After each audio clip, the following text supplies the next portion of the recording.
Gulf War, an aircraft previously unwanted became the most valuable member of the American arsenal, the Fairchild Republic A-10 Thunderbolt II.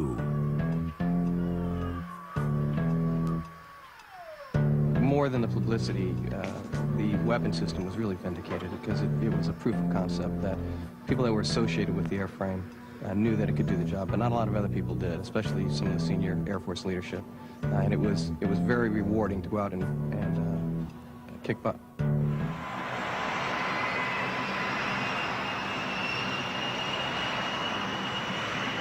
We probably took a lot of heat from all our friends in the Air Force and Navy and other airplanes because it's slow, it's ugly. You know, they like to rib us about that, but the reason it was so successful in the Gulf War is that it's not really about looks or about speed, it's about firepower. And the A-10 can really deliver a lot of ordnance in a very precise manner. The A-10 basically is a gun that they decided to make fly. The rate of fire of our gun is around 3,900 rounds per minute, or about 50 to 70 rounds per second as the gun comes up to speed. That does not sound like a machine gun. That sounds like a very unhappy lion or tiger or beast of some sort, because it has a roaring sound. When the time came to name this intimidating airplane, only one beast came to mind. Now, obviously, when the A-10 follows a long line of distinguished hogs, someone had to come up with a hog-like name for this airplane, and looking at it, the obvious hog-like name for an airplane that's this ugly would be the Warthog. I think its mission of ground attack brought on some of that. You know, it's down and dirty in the mud, like a warthog. After its rousing success in the Gulf War, few remain unfamiliar with America's Warthog. During the war, Hog pilots flew 8,100 sorties, destroyed more than half of the Iraqi armor and artillery, assisted in search and rescue missions, hunted Scuds, and often operated in the darkness of night. The airplane's remarkable durability and the hard work of Air Force pilots and mechanics enable the Warthog to operate with a mission capability rate of an astonishing 96%. And in a tribute to its toughness, only 6 of the 144 Warthogs deployed to the Gulf were lost. The Warthog is one of the most formidable airplanes in the history of aviation.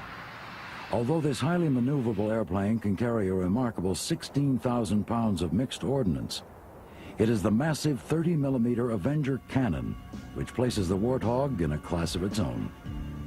The Avenger can fire 70 rounds a second and is the largest gun ever put into a fighter airplane, capable of killing tanks, trains, boats, or anything else that gets in its way. With an impressive mixture of agility, rugged toughness, and devastating firepower, the A-10 stands as one of the world's great planes.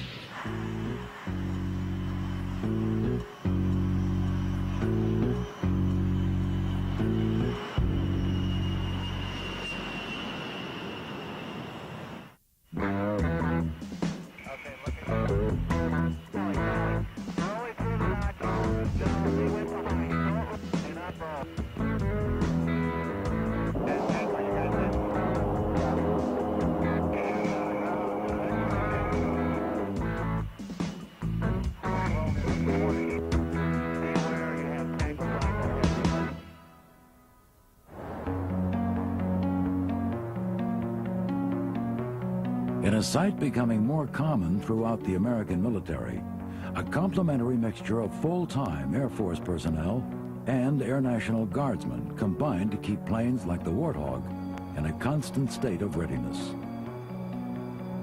Bob and I are both crew chiefs in the Maryland Air National Guard. Our unit's responsible for maintaining 17 A-10 aircraft. Bob's a full-time member of the Guard, and I'm a traditional Guardsman. When I'm not at the Guard on my one weekend a month, I'm a Baltimore City police officer. On a typical Saturday, we'll come in about 6:30 in the morning. I'll stay till about 6 o'clock at night. Usually we'll fly 10 airplanes to land again, send up 10 more. In the hangar right now, they have there's 4 airplanes in there. One they're using for load crew training. One, I believe they're doing some sort of flight control maintenance on. and the two in the far rear are both down for phase inspections. This airplane right now is in the phase inspection, which is accomplished every 400 hours, flying hours. It has come in for a major inspection. And during that inspection, they basically open the entire airplane up. And in doing that, they inspect front compartments. The gun gets inspection. The engines get inspected. The wings, the gears. You have special inspections that have to be done, TCTOs. And basically, it gets an overall look at everything. Okay, part of the A-10 and phase inspection process is the armors. They've taken this gun out and inspected the gun bay, and now they are in the process of preparing to put the gun back in. Our primary function is to remain combat ready.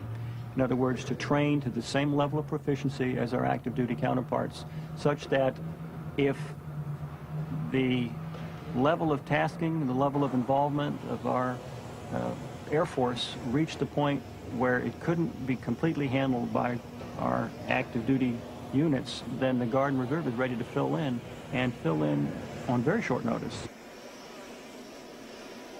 Usually on a drill weekend, or a UTA we call it, we put together a scenario for the day, a mini war for a day, and we have intel. We coordinate with intel and all the different shops, and we go out and basically execute a war plan for one day. With the recent downsizing of the active duty Air Force, units like the 175th Wing of the Maryland Air National Guard have become integral participants in any mission undertaken by the Air Force. About 25% of the 175th Wing are full-time employees of the Maryland Air National Guard.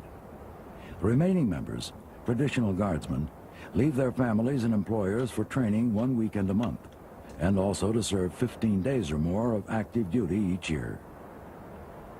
This is, of course, an Air National Guard unit made up of primarily prior service pilots that came out of active duty units and moved on to a civilian occupation. And in many cases, that civilian occupation was the airlines.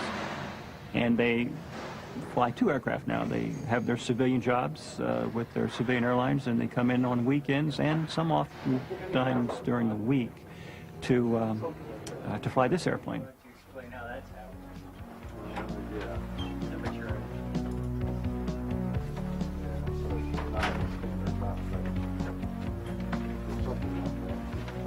That's the most important.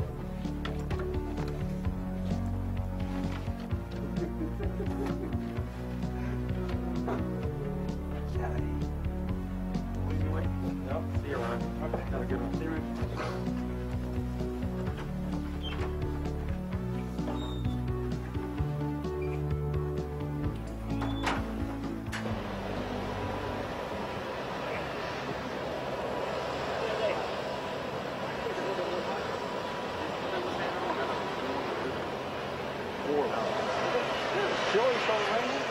Amongst the proud and select group who call themselves Hog pilots, one stands alone. Lieutenant Colonel Ron Henry, who's been flying the airplane since its introduction into the Air Force, is the only Hog pilot to have amassed more than 4,000 hours of flight time in the A-10. Nicknamed the Professor for his academic and meticulous approach to his job, Henry's invaluable experience and insight have helped countless younger pilots master their craft.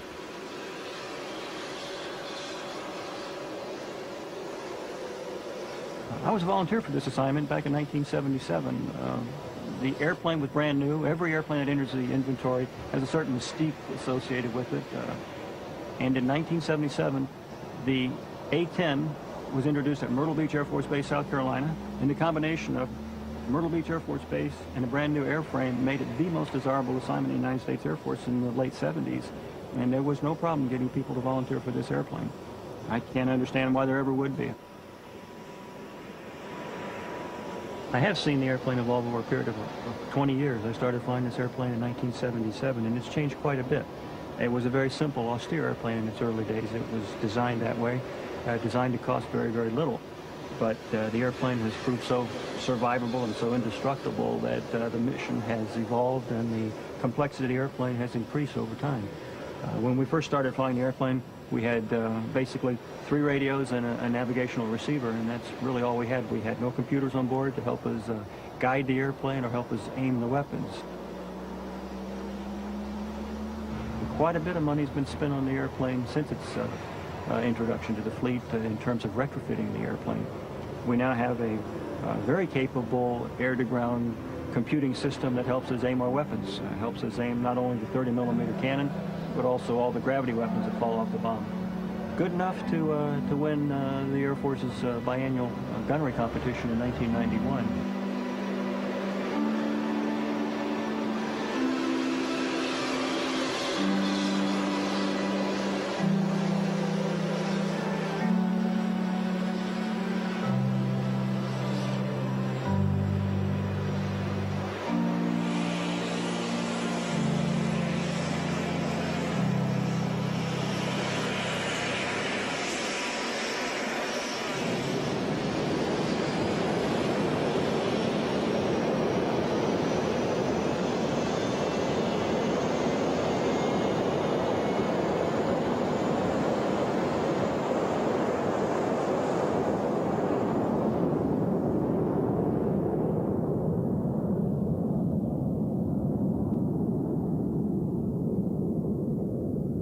What I like most about the Guard is that we can just continue to fly as line pilots until we're 55 years old, an opportunity you usually don't have in the active duty. We enjoy flying, obviously, more than anything in our career, and that's why we joined the Guard. Affection and enthusiasm for flying the Warthog makes the rigorous training seem less demanding than it is. Hog pilots can ill afford to be unprepared for the challenging missions the A-10 must perform, and keeping the unit ready is a full-time occupation. We train continuously, not just on weekends. We run a flying operation here 4 to 5 days a week, and with the luxury of an airline schedule, many of our pilots can come in and fly several times a week if they wish, and we can maintain the same level of proficiency. In the past 2 years, many of these Maryland Guardsmen have twice left their families and full-time jobs to assist NATO forces in Bosnia. Despite the serious nature of their service, these Hog pilots feel their affection for the Warthog helps them keep things in perspective. I think we're a little bit more casual and not as threatened about our ego per se, but it's a single-seat airplane, so you get to fly it by yourself. You don't have to talk to anybody else about what you're doing. We always fly in 2 or 4 aircraft, and we train routinely at low altitude, 500 feet, or you can go lower in certain areas. And that, you know, moving around at 300 knots, that's a lot of fun. Flying the Hog has got to be as fun as any fighter to fly. It's single seat. It's a VFR mission, which means you don't have to fly on predetermined routes. You can navigate with much more freedom, and it's just a great deal of fun. I think it's the most enjoyable type of tactical flying I could ever hope to do.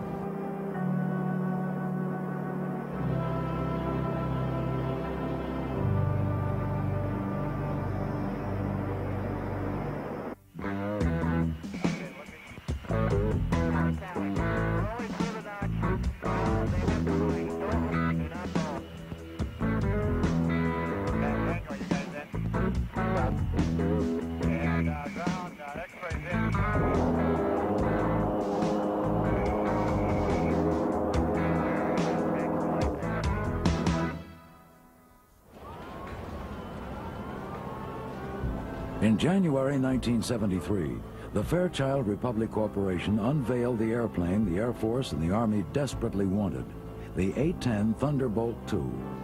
It was not a pretty sight, but it was exactly what the military needed. The conflict in Vietnam had painfully illustrated the need for a new aircraft to handle the difficult task of close air support, a role the A-10 was methodically designed to perform. This task is one of the most difficult in all of aviation. The Warthog must loiter around the battlefield while providing support for ground forces and destroying enemy tanks, vehicles, and artillery.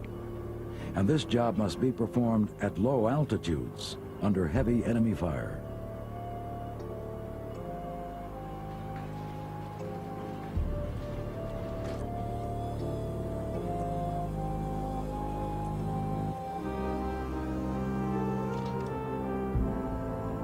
That's why this airplane is so ugly. This airplane is optimized to perform the close air support mission. It's designed to fly slower than most. Slower because it's necessary to keep the good guys and the bad guys in sight if you're going to deliver ordnance in close proximity to those good guys.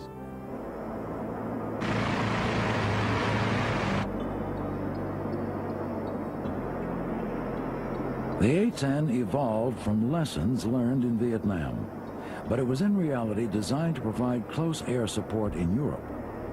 The A-10, with its tank-killing ability, stood as an integral part of NATO's strategy to match the threat of Soviet tanks, which stood poised to storm across Germany. 40 years earlier, the Germans had unleashed upon the world the power of close air support. By the summer of 1939, Germany's resurrection into a military power was complete. The Nazi regime combined a huge, highly mechanized army with a devastating fleet of 4,000 all-metal aircraft. Hitler's Air Force, the Luftwaffe, pushed the envelope of war into a terrifying new era. The strategy behind the design of the Luftwaffe was close air-to-ground support, a strategy unveiled with terrifying precision during the Nazis' invasion of Poland. In a pattern destined to be repeated throughout Europe, the Luftwaffe soared ahead of Hitler's highly mechanized army and pounded enemy troops, artillery, and aircraft. Within 10 months, Europe had collapsed into the iron fist of the Nazis, a testament to the brutal effectiveness of their military machine.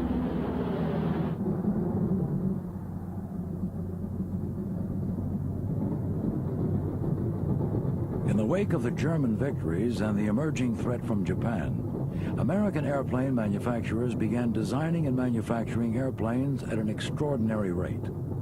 Of all the American fighters from World War II, one simply stands alone: Republic's P-47 Thunderbolt.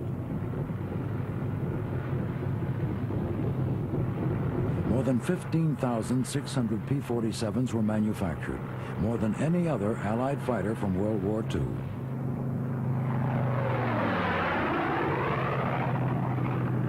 Nicknamed the Jug, the Thunderbolt was the largest of all the Allied single-engine fighters and weighed an astonishing 8 tons. Armed with 850 caliber machine guns, the Thunderbolt presented a formidable force.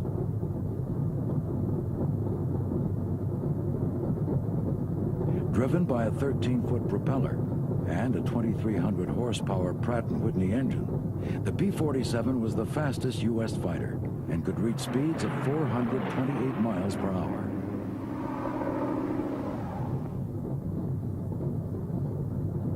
With a range of more than 1,000 miles and a cruising speed of 350 miles per hour, the P-47 starred throughout the war as an invaluable escort for bombers and as an integral support airplane for Allied ground forces. Along with planes like the North American P-51 Mustang, the P-47 provided vital Allied support for the Normandy invasion, repelling German troops and weaponry which defended the shores of France. Coordination of troop movements in sync with aerial support was crucial to the success of the Normandy invasion. On D-Day alone, more than 14,000 sorties were flown by the Allies in preparation and support of the initial invasion. The Allies learned the lesson of close air support quickly, and the legendary P-47 Thunderbolt helped bring the Allies victory in Europe and in the Pacific. After World War II, and in the wake of the tremendous success of the original Thunderbolt, the Republic Corporation began developing the lineage of jet airplanes which led to the Warthog. Republic's first F-84 Thunderjets were straight-wing jet airplanes which were armed with 6.50 caliber machine guns, had a range of nearly 1,500 miles, and a maximum speed of 620 miles per hour.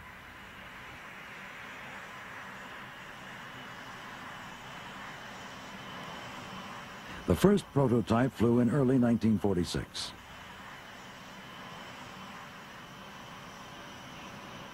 These F-84s were the original Hogs, nicknamed as such because on hot days, the airplane would often struggle to get off the ground and would sometimes tip over. leaving their stout noses rooted in the mud. Thus, the first Hog was born. All told, more than 3,300 of the original Hogs were built, serving throughout the 1950s and into the 60s.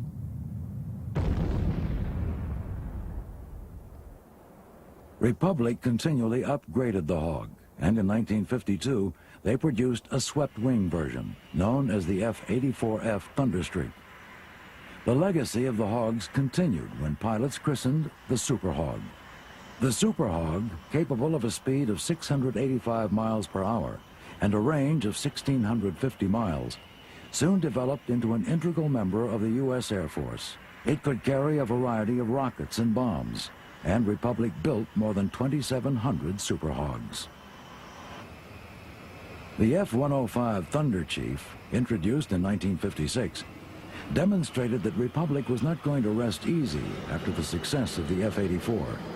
And it did not take long for the F-105 to be given a Hog name of its own.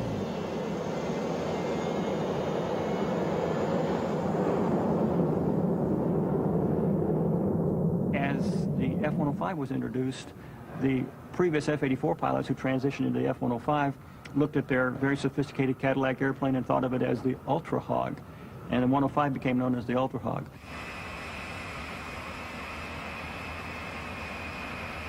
Capable of speeds in excess of 1,200 miles per hour and a range of 2,000 miles, the Ultra Hog demonstrated the rapid evolution of the jet from an imperfect machine to a sleek vehicle with power, range, and firepower.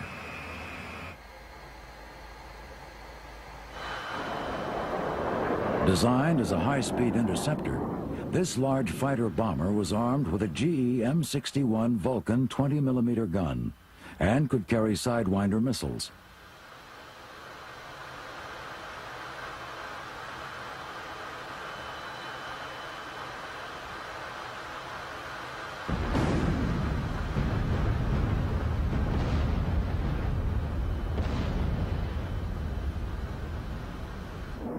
The Ultra Hog could also carry nuclear warheads in its bomb bay, and ultimately, nearly 900 F-105s were built.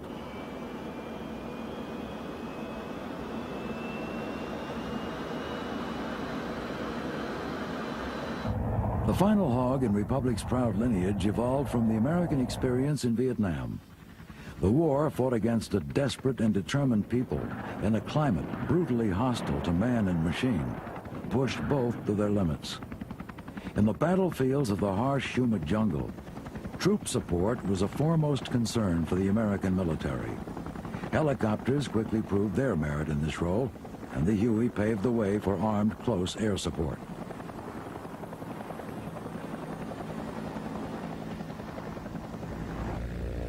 Although helicopters retained a mobility advantage over the fixed-wing aircraft, the firepower and speed offered by airplanes such as the A-1 Skyraider led many to believe a new fixed-wing aircraft was needed to fill the role of close air support.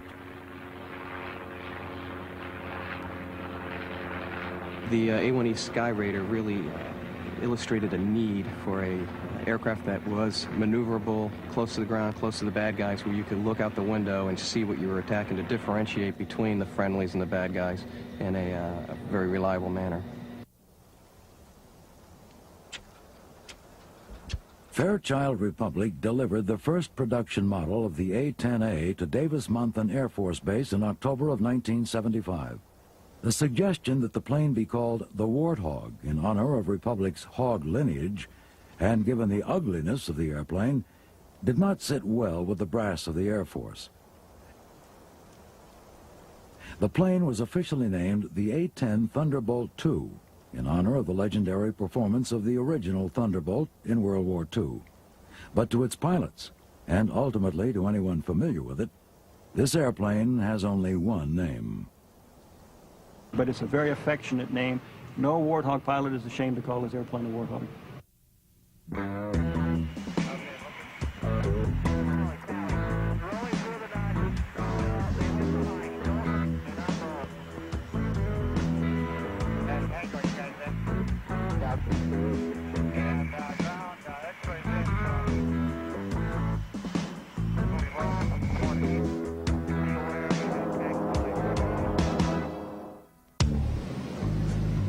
The A-10 basically is a gun that they decided to make fly. It's a 30-millimeter, 7-barreled Gatling gun, shoots at 4,200 rounds per minute, and they bolted wings, a fuel tank, a pilot, and some engines on it, and it goes out shooting at tanks and any other targets of opportunity. This is a 30-millimeter round. It's a training round. It's been polished as a presentation round, but this is the size of the actual round. Projectile is up here, and you can see 30 millimeters is the width, the diameter of the projectile. And as you can see, it's quite a large round. It weighs about 1.5 pounds per round. And our planes carry 1,150 rounds of this. To give you some idea how long the gun system is the gun barrels actually end here, and the gun barrels start about here. The gun rotor is in this area. The hydraulic drive mechanism, the two drive motors are here, and the ammunition drum starts about here and extends all the way back to here. As you can see, everything from forward of the wing is devoted almost entirely to the gun system. The pilot's floorboards are actually the mounting surfaces on some of the gun structure. And with the exception of the electronic controls and the battery, almost everything is the gun. When the Air Force drew up the specifications for the plane, they wanted the capability to kill tanks. Early on in the design process, Fairchild Republic decided a 30-millimeter Gatling gun would be the ideal weapon of choice. But the sheer size of the 20-foot GE GAU 8A Avenger cannon presented a design problem for which there was only one solution: design the plane around the gun. The Avenger is a 7-barreled 30-millimeter cannon which delivers a frightening burst of destruction. The gun fires shells which are a foot long and weigh nearly 2 pounds. Fully loaded, the gun weighs 2 tons.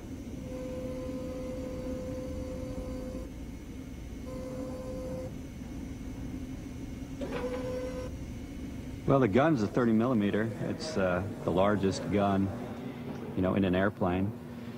Well, a fighter type airplane. There's some transports that carry bigger guns, but it's very precise. Such precision allows Hawk pilots to hit targets up to 2 miles away, and with a muzzle velocity of 3,450 feet per second, the gun can fire an average of nearly 70 rounds per second. One shot can destroy a tank.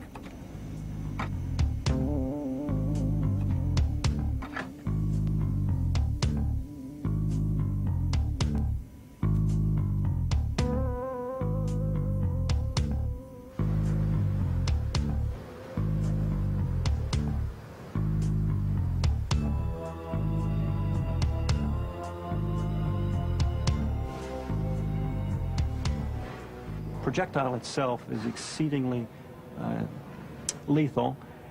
In its anti-armor form, the armor-piercing incendiary, a very small slug of depleted uranium is actually what's delivered on target. And it strikes the target with almost 12 times the kinetic energy of its predecessor 20-millimeter round. Even though it's only 50% larger in linear dimension, it has 12 times the kinetic energy on target.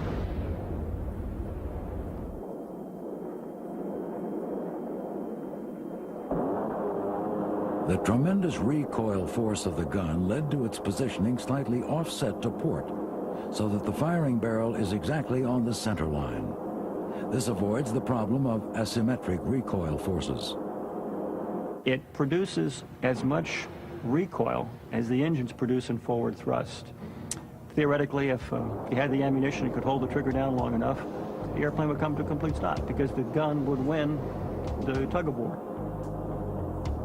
The 19,000 pounds of recoil forces dictate that the Avenger is usually fired only in short bursts of about 2 seconds, an exercise which also avoids ammunition wastage and barrel overheating. Despite its incredible power, the gun is by no means the only threat the Warthog poses to enemy forces. The A-10 is an attack airplane, and that's a euphemism for bomber. It does primarily drag bombs around the sky, although we tend to employ the gun whenever possible because the gun does give us the option of standing off from the target, sending ordnance a mile and a half downrange, and then actually departing the target area without having to overfly the target. However, the airplane can carry up to 16,000 pounds of releasable external stores. And that, I think you'll find if you check your history books, is about 4 times what a World War II B-17 could carry. The A-10 carries its massive load of 16,000 pounds of mixed ordnance on 8 underwing and 3 under-fuselage pylon stations. These 11 hardpoints allow the A-10 to be armed according to the task at hand. This right here is a ECM 184 pod. It's an electronic jamming device. This is a Mark 82. This right here is a cluster bomb.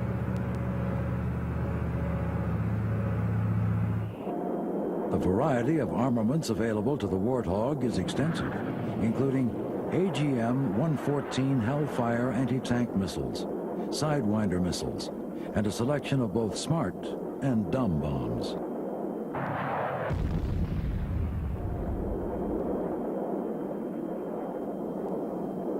Although we carry dumb bombs or unguided bombs, we have a state-of-the-art delivery system. It's called CCIP, Constantly Computed Impact Point. And what that allows us to do is it allows us to deliver stupid bombs or dumb bombs with great precision. But the typical combat loadout of the airplane then would include the 30-millimeter cannon and almost 1,200 rounds of 30-millimeter ammunition, plus 6 bombs, an assortment of Maverick missiles, the air-to-air missile, which we carry, the AIM-9 Sidewinder missile, which we carry for self-defense. Armed to the teeth, few can challenge the firepower of the Warthog, and none can dispute its toughness.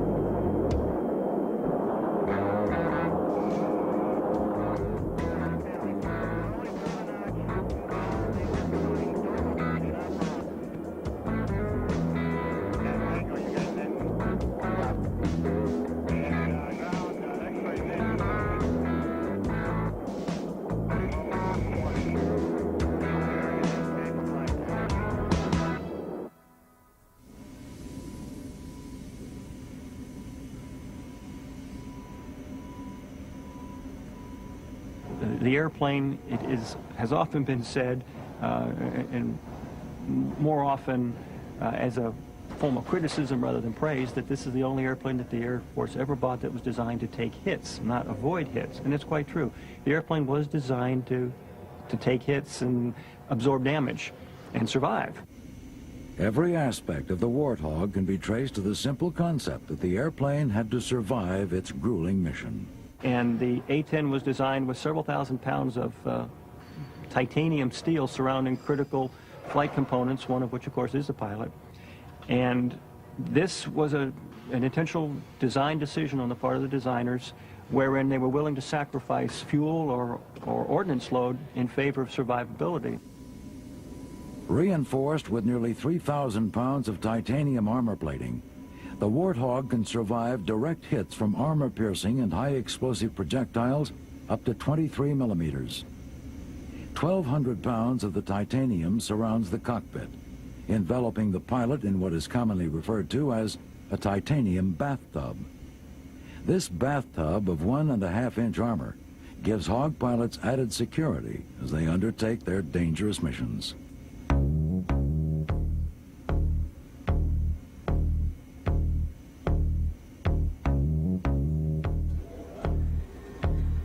One of the features that gives the Warthog its undeniably unique profile is the placement of its engines.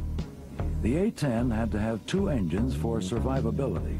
Fortunately, during the early stages of development, the designers found out that GE was working on turbofan engines for a new Navy anti-submarine aircraft. Turbofans had made inroads into civilian aircraft, but had not been much use in the military sphere. These engines held several advantages, which made them an excellent choice for the A-10. They offered high fuel efficiency, and they were less noisy than turbojets, and had a lower heat signature.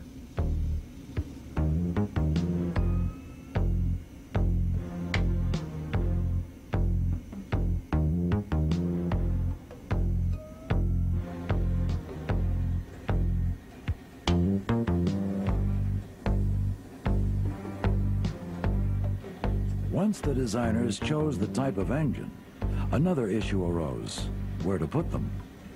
The area under the wing was reserved for the heavy ordnance load. Eventually, the area near the back of the fuselage proved the best location, and placing the engines there also offered a number of advantages. It negated a potential yaw problem, decreased the probability that foreign objects might be sucked into the engines, and removed the engines from the major flow of the exhaust from the gun. The forward fuselage and wings also shield the engines from ground fire in the frontal section, and the vertical fins and rudder guard the engine's heat signature from the side, alleviating some of the aircraft's vulnerability to heat-seeking missiles. The Warthog's toughness is compounded by a number of structural and system redundancies. The dual redundancy of the hydraulic flight control systems is also backed up by a manual system. This enables Hawk pilots to fly and land even if hydraulic power is lost. The Warthog's extraordinarily high mission capability rate during the Gulf War directly resulted from a design dedicated to ensuring the plane could be serviced and operated from bases with limited facilities close to the battlefield.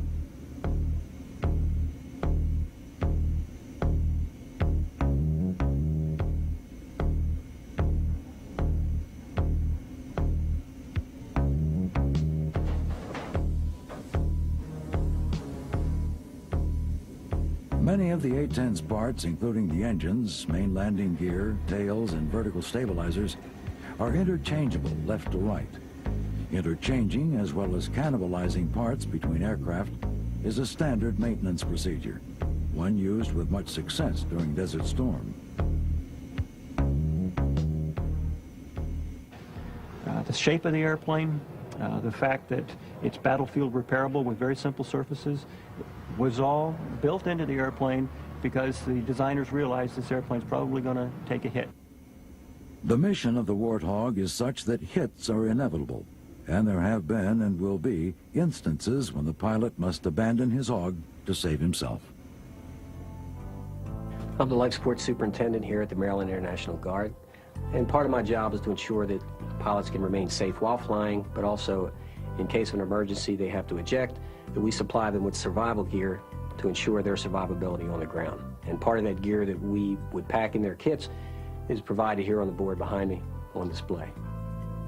And a couple of those items, first, outside of a large kit, we have two small kits that are contained inside. And inside these small kits would be the items that we have shown on the wall. And let me point a couple of those out. Obviously, we have the mittens and socks, both of wool, used for wintertime warmth, obviously not a problem now. We've got your knife, which is one of your basic utensils in survival.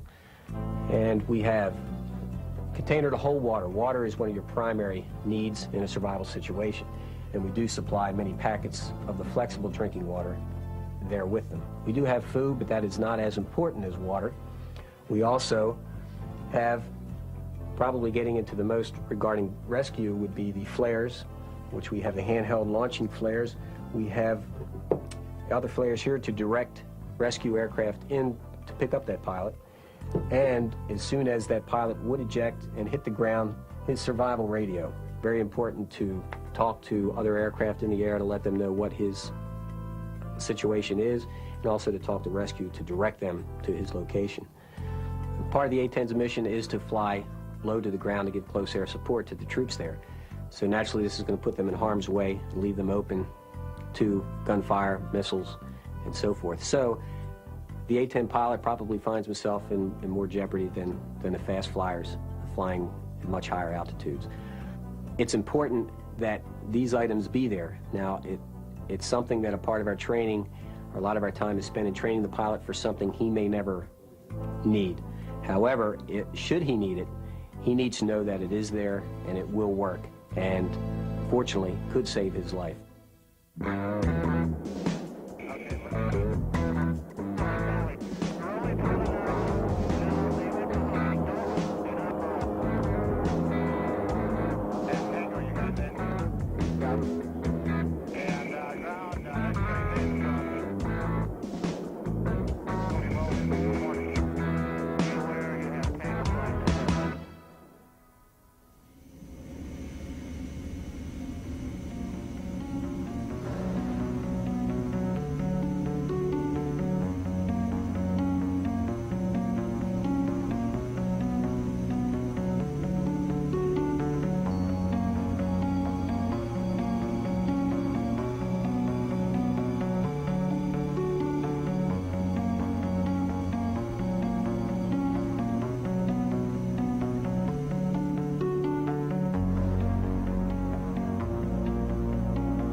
You know, we got the latest and greatest equipment that we can have out there, and it's constantly being upgraded. They're saying that we'll probably have it till 2025, so it's around for a while.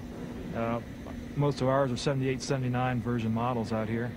So that's a pretty good long time for an airplane to be in service, and it's constantly being modified, and it's got a lot of capability. The Air Force's plan to keep the A-10 as an important member of the American arsenal comes as a vindication for Hawk pilots, who never doubted the airplane's ability, but had good cause to doubt if anyone else shared their feelings. Unproven in battle, much of the Air Force brass did not think of the Warthog as an integral part of the post-Cold War strategy, until the winds of war swept across the deserts of Kuwait. You know, the mission changed a few years ago. Before, we were looking at a high-threat scenario in Eastern Europe, and then with the change in the political climate, all that changed, and now we're looking at conflicts like Bosnia and Iraq, where the mission is different, and this airplane is well suited for both those missions in Iraq and Bosnia. Many doubted whether the Warthog could adapt to the new missions of the post-Cold War era. But the Warthog rose to the challenge, and during the Gulf War, served brilliantly in a variety of roles. Despite only flying 30% of the sorties, the A-10 was responsible for more than 50% of the confirmed bomb damage, and only 6 airplanes and 2 pilots were lost, a remarkable rate considering the danger of the missions. Given the heavy use of the airplane, it did not take long for the Iraqis to become all too familiar with the Warthog. There was a quote from one captured Iraqi who said that it was the most feared airplane. I think largely because we spent a lot of time over the troops, over the Army. You know, where some of the other airplanes were attacking strategic targets, buildings and bridges. Maybe the troops didn't have as much exposure to those airplanes, but they saw the A-10, and they were never quite sure what target we were going to choose. So, you know, there's some concern on their parts, being down below, not knowing when and where it's coming.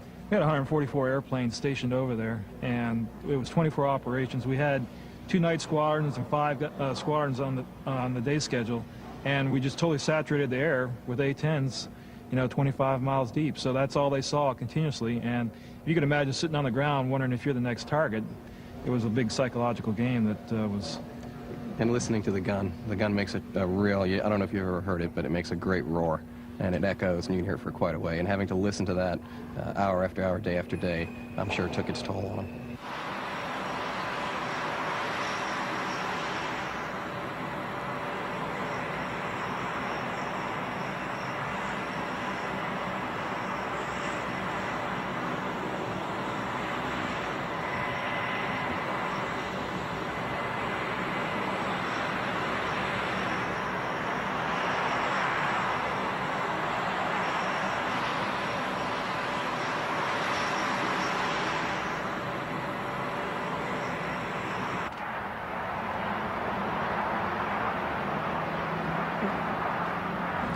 Since the Gulf, the major change to the A-10 has been night vision goggles. They've redone all of our instrument panels and consoles to make it night vision compatible. So now pretty much we do everything we did in the Gulf at day at night now, which is pretty much double the capabilities of the airplane.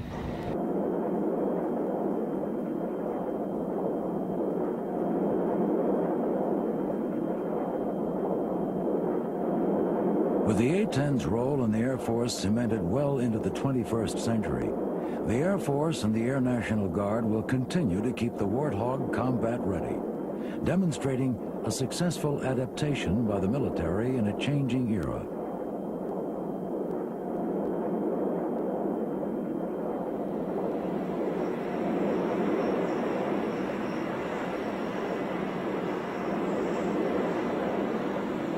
Units such as the 175th Fighter Group must remain ready to take the Warthog wherever it may be needed, and must be ready to serve side by side with the active duty units. So far, they have done so without exception. We have, in recent months, undertaken the same tasking that our active duty squadrons have undertaken. We have been to the European theater to support the operation in Bosnia, over Bosnia. We had Guard units deployed to the Persian Gulf and performed admirably. I mean, there was little to no difference between, there was. I must brag to some extent. There was no difference between their performance and the performance of the active duty units there.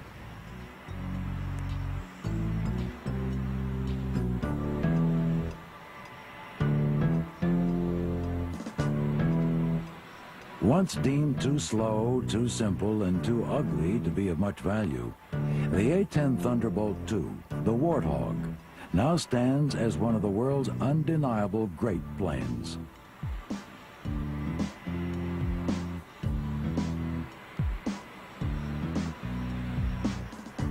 Its outstanding maneuverability, deadly firepower, and legendary toughness are testaments to a successful design concept.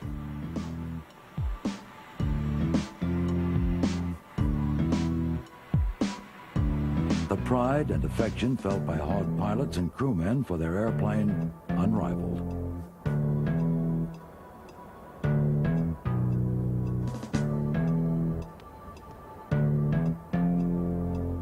For these soldiers, it was merely a matter of time before the world recognized the greatness of the extraordinary airplane with the unforgettable name, the Warthog.